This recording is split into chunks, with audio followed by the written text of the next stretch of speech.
బట్టతలతో బాధపడుతున్నారా? ఆధునితనమైన పద్ధతిలో hair transplantation చేయబడును. Face clinic, Hyderabad. నమస్కారం శ్రీ ఆచార్య కృష్ణ. నమస్కారం. ఇందులో ఏం చెప్తున్నారు? ఒక సాధకుడు ఉన్నాడు.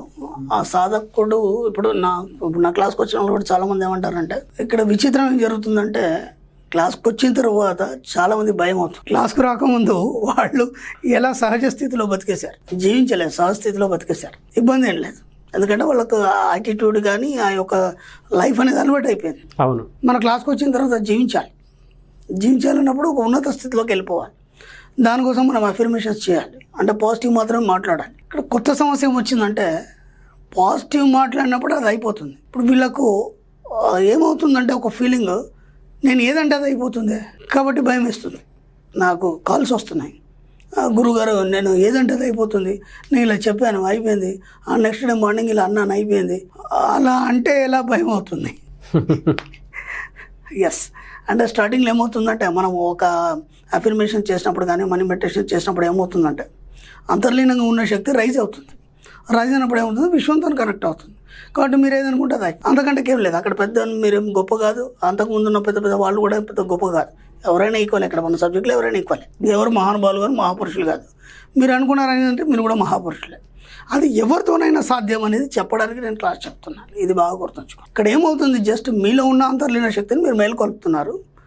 అక్కడ ఏమవుతుంది, మీ సబ్కాన్షియస్ మైండ్ అనేది యాక్టివేట్ అవుతుంది. సబ్కాన్షియస్ మైండ్ యాక్టివేట్ అయినప్పుడు మీకు అన్ని ఆటోమేటిక్గా తెలుస్తాయి. అప్పుడు నేను ఇంతకుముందు కూడా చెప్పాను, మీరు సైలెంట్గా ఒకే ప్రదేశంలో కూర్చోండి, రోజు ఒక 15 నిమిషాలు మౌనం వహించండి, ఒకే స్థలంలో కూర్చోండి. కనీసం మీరు ఒక 40 రోజులు చేశారనుకోండి, ఆటోమేటిక్గా మీకు 6th సెన్స్ పవర్ వస్తుంది. అంటే జరగబోయే ముందే తెలుస్తాయి. ఇక్కడ ఇది కూడా భయమే మనకి, ఎందుకంటే జరగబోయేటి అన్ని ముందే తెలిస్తే కూడా అది మనం చెప్పలేము, అలాగని మింగలేము. ఇప్పుడు ఏటి వ్యక్తి వెళ్తుంటే నీకు అలా అవుతుంది అని అన్నావు అనుకోండి, నిజంగానే అలా అయింది, నువ్వు అన్నావు కాబట్టి ఇలా అయిందంత అంతాడు పట్టేవాడు. చెప్పలేక ఉండలేము వాళ్ళు, ఎందుకంటే అది లోపల పట్టి పీడిస్తుంటుంది. ఇప్పుడు దీన్ని ఏమంటారంటే, ఒక తల్లి ఆ గర్భంతో ఉంది, ఆ ప్రసవ వేదన ఎలా ఉంటుందో అలా ఉంటుంది. ప్రసవ వేదన ఎలా ఉంటుందో అలా ఉంటుంది. అది ఏం బయటికి చెప్పలేము, అలాగని మింగలేము.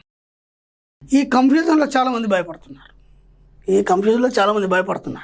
మేమేదంటే అది అయిపోతుంది, ఇలా అంటే ఇలా అయిపోతుంది, లేకపోతే అక్కడ పోతే అలా ఉంటుందంటే అలా ఉంటుంది. ఇప్పుడు మా పరిస్థితి ఏంటి? అందుకే నేను 100,000 సార్లు చెప్పాను, మౌనం వహించండి. మన సబ్జెక్ట్లో ఎక్సలెంట్ టెక్నిక్ ఏంటంటే మౌనం వహించండి. మీకు ఏం జరిగినా, మీ కళ్ళ ముందు ఏం జరిగినా, మీకేం తెలిసినా మీరు మౌనం వహించండి, ఎవరితోనే మాట్లాడకండి. ఎందుకంటే మీరు మాట్లాడడం వల్ల ఆ శక్తి అనేది బయటికి పోతుంది. ఓకే, ఎస్, ఆ ఎనర్జీ అనేది లాస్ అవుతుంది.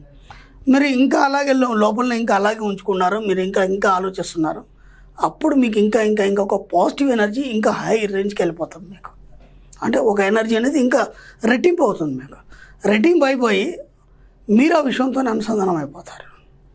అయిపోయిన తర్వాత మీకు అన్నీ అర్థమవుతుంటాయి. కానీ మనం మాట్లాడడం, ఒక ఋషి మాట్లాడు, ఒక మౌని మాట్లాడు, ఒక ముని మాట్లాడు, ఒక మేధావి మాట్లాడు, ఒక సైంటిస్ట్ మాట్లాడు. నా క్లాస్కి ఒక సైంటిస్ట్ వచ్చాడండి. క్లాస్ అంతా అయ్యే వరకు కూడా సైలెంట్గానే ఉన్నాడు. చెప్పే సబ్జెక్ట్ ఆయనకు స్పష్టంగా అర్థమవుతుంది. అనుకోకుండా నేను లేపాను ఆయన్ని, ఏదో క్వశ్చన్ అడగడానికి లేపాను. లేచి 2 మాటలు చెప్పాడు. పెద్ద విషయం, దాన్ని చర్చిస్తే 15 నిమిషాలు మాట్లాడాలి. 2 విషయాలు చెప్పి కూర్చున్నాడు ఆయన. నాకు డౌట్ వచ్చింది, మీరు ఎవరండి అన్నాను. ఆమె సైంటిస్ట్ అన్నాడు ఆయన. Hats off. అందుకే ముందు మౌనం వహించాలి. ఇక్కడ ఏం జరుగుతుందంటే, ఒక క్రియతోని మనం ఎప్పుడైతే అనుసంధానం అవుతామో అది మీతోని మమేకం అయిపోతుంది. మమేకమైనప్పుడు ఏమవుతుందంటే, మీకు ప్రతి విషయం అవగతం అవుతుంది. ఇప్పుడు ఒక సాధకుడు ఉన్నాడు, ఒక దేవత గురించి సాధన చేస్తున్నాడు. దాన్ని ఏమంటారంటే ఉపాసన అంటారు మనం. ఉపాసన, ఆ ఉపాసన అంటే ఏంటంటే, దాంతో మీరు మమేకం అయిపోవడం. అంటే దాని గురించి పూర్తి విషయాలు మీ యొక్క ఇన్నర్ మైండ్ గ్రహించేసి దాంతో మమేకం అయిపోతుంది. అయిపోయినప్పుడు ప్రతి విషయం మీకు గోచరం అవుతుంది. ఇక్కడ మన సబ్జెక్ట్లో కూడా అదే జరుగుతుంది. ఉపాసన అంటే ఇంకేదో కాదు, మనం ఏదైతే ఒక సబ్జెక్ట్లో ఉన్నామో దాంతో మీరు మమేకం అయిపోవడం. ఆ మమేకమైనప్పుడు ఇంకా లోతుల్లోకి వెళ్ళిపోవడం జరుగుతుంది. ఎంత మీరు లోతుల్లోకి వెళ్తే అంత విషయం అనేది విశదీకరించడం, అంటే విఫలం అవడం జరుగుతుంది. అంటే ఓపెన్ అయిపోతుంది. అప్పుడు ఏమైపోతుంది, అక్కడ ఏమి ఉండదు. ఇప్పుడు ఎక్కడైనా వెళ్తున్నాం మనము, ఒక గదిలో ఏముందంటే మనకేం తెలుస్తుంది? ఆ డోర్ తీసుకొని లోపల పోయినప్పుడు ఏముందని మనకు ఓపెన్ అయిపోతుంది. ఓపెన్ అయ్యి అంతా తెలిసిపోయినాక ఇంకా నీకు అక్కడ చర్చించేది ఏముంటుంది. మన సబ్జెక్ట్లో కూడా అలాగే జరుగుతుంది. స్టార్టింగ్లో ఏమవుతుందంటే, మీరు ఎప్పుడైతే మీరు మనీ మెడిటేషన్ మొదలుపెట్టారు, మెల్లిమెల్లిగా మీరు ఒక స్థాయికి వచ్చారు. అంటే ఒక 40 డేస్లో మనకు యూనివర్స్ కనెక్ట్ అవుతుందని చెప్పాను. అంత లోపల మీకు 15 డేస్ నుంచి కొన్ని మిరకిల్స్ జరుగుతుంటాయి, అద్భుతాలు జరుగుతుంటాయి. అంటే మీరు ఏదైనా అంటే అవ్వడం కానీ, లేదంటే మీరు సిగ్నల్ దగ్గర పోతే గ్రీన్ సిగ్నల్ పడడం కానీ, ఏమైనా పనులు ఉంటే అయిపోవడం కానీ, అప్పుడు మీరే ఆశ్చర్యపోతారు, అదే ఇప్పటివరకు కాదు నేను ఏదంటే అది అయిపోతుంది అని. కాబట్టి మీరు ఎక్కడ కూడా భయపడకండి. ఫస్ట్ భయపడడం అనేది మానండి. ఎందుకంటే మీలో ఉన్న శక్తిని మీరు గుర్తించి మీరు మేలుకొల్పుకుంటున్నారు. దానికి ఎంత పవర్ ఉన్నది అనేది ఇప్పుడు మీకు అర్థమవుతుంది.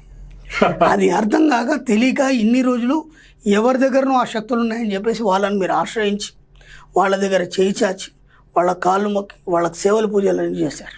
ఇప్పుడు మీరే ఆ శక్తులన్నీ పొంది ఉన్నారు. అనంతమైన శక్తులు అవి. అవి ఎందుకోసం? మీ యొక్క జీవితంలో మీరు ఒక ఉన్నత స్థితికి ఎదగాలి.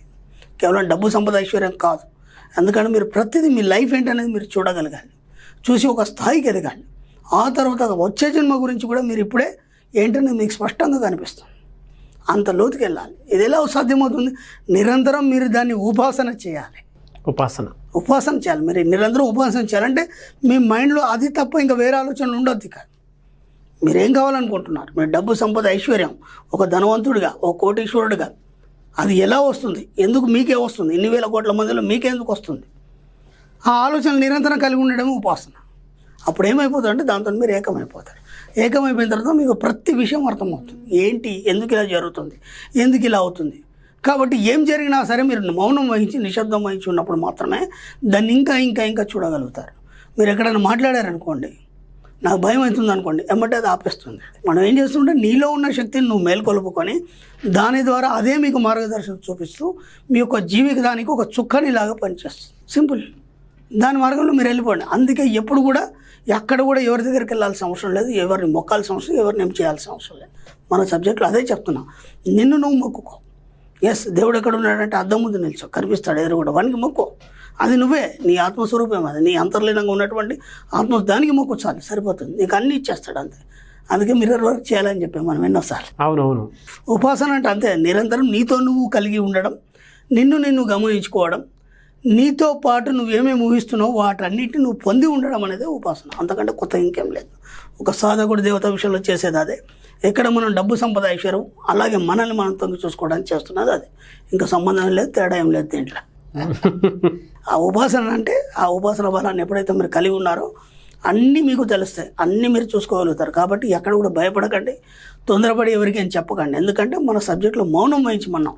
అక్కడ ఏమైపోతుందంటే మనం చీప్ అయిపోతాం. ఏంటి వాళ్ళకి ఇది అది అని చెప్తుంటే చీప్ అయిపోతాం. కాబట్టి ఎక్కడ కూడా మాట్లాడడానికి లేదు. మనకు మనం ఏం జరుగుతుందో మనకు స్పష్టంగా తెలుస్తుంది. కాబట్టి దాన్ని మీరు అనుభవించడమే, ఆ ఊహని అనుభవించడం, ఆనందించడమే తప్ప ఎటు వాళ్ళతో ఎక్కడ కూడా మాట్లాడకండి, డిస్కషన్ చేయకండి. నాకు ఇలా అవొచ్చాయి ఇవ్వచ్చాయి నేను చేస్తాను, అవన్నీ న్యూసెన్స్. అది వాళ్ళు ఎప్పుడు కూడా అట్లాంటివి చేయకండి. దాన్ని అనుభవించండి. అనుభవిస్తూ ఇంకా లోతుకెళ్ళండి. ఇంకా ఇంకా విషయాలు మీకే అర్థమవుతాయి. ఎవరో చెప్పాల్సిన అవసరం. ఎందుకంటే గురువు అనేవాడు కూడా పొద్దాక మీతో కూర్చొని పొద్దాక చెప్పాడు ఆయన. అవును. ఒక దారి చూపిస్తాడు, ఇప్పుడు ఒక అమ్మవారి ఉపాసన ఏదో చెప్తాడు, దాని మాత్రం అది బీజాక్షరం చెప్తాడు, అది నువ్వే చేసుకోవాలి. చేసేటప్పుడు ఏమేమవుతుందేమో అన్ని అనుభవాలు నీయే. ఆయన పొద్దాక నీకు ఇలా అవుతుంది అలా అవుతుంది చెప్పడం. కాబట్టి ఆ యొక్క సంబంధంతో కలిగి ఉండడం, మీరు చేసే ఒక పనితోని కానీ, మీరు అఫర్మేషన్స్తోని కానీ, వాటి నిరంతరం అంతర్లీనంగా పరిశీలిస్తూ దాంతో ఏకమైపోవడమే ఉపాసన. కాబట్టి ఆ ఉపాసన అలాగే చేసుకుంటూ ఎవరితో మాట్లాడకుండా శుభ్రంగా మౌనం వహించి బాగా డబ్బు సంపద ఐశ్వర్యంతో పాటు మీ యొక్క జీవితానికి ఒక మార్గాన్ని మీరే చూసుకోండి. ఎవరు చెప్పరు, మీకు ఎవరు దారి చూపించారు. బాగా గుర్తుంచుకోండి. మీ దారి మీరే వేసుకోవాలి, మీ తలరాత మీరే రాసుకోవాలి. ఎవరు కూడా రాయడు ఇక్కడ. Thank you sir. Thank you so much Shri Acharya Anantakrishna Swamy గారు.